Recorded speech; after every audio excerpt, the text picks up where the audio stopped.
Hi, it's Dr. Alfiee here with Mental Health Mondays. Today I want to talk with you about something that appears at this time of year in the fall, and it is related to shorter days. It's also in some instances related to more time spent with family, not in a bad way, I'll clarify.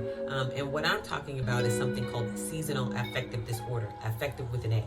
Seasonal affective disorder is a depressive illness that occurs around the same time of year. When I talked earlier about the length of the day, what I'm really speaking to is the amount of daylight within the day. So we know that as we go into fall, we have days where there's less exposure to daylight. That can impact our moods, and for some people it impacts them so much that they find themselves experiencing symptoms of depression, and that's why we call it seasonal affective disorder, because it happens during this season.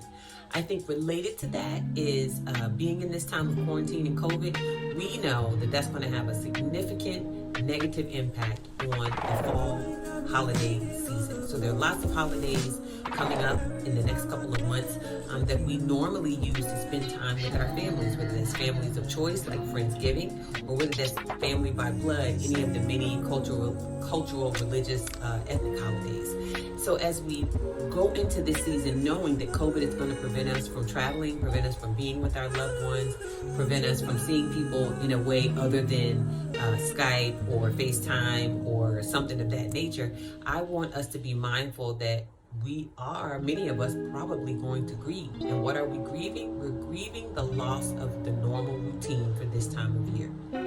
That's to be expected. So if you're in this time of year, as we move forward, going to the end of the year, and you find yourself experiencing sadness and moods and frustration and irritability that you feel like is coming out of nowhere, maybe it might be time to think about whether or not those things are related to, as I shared, seasonal affective disorder, or for many more of us, related to not being able to celebrate. So we're grieving the loss of the celebrations that we're used to this time of year with our family, friends, and loved ones.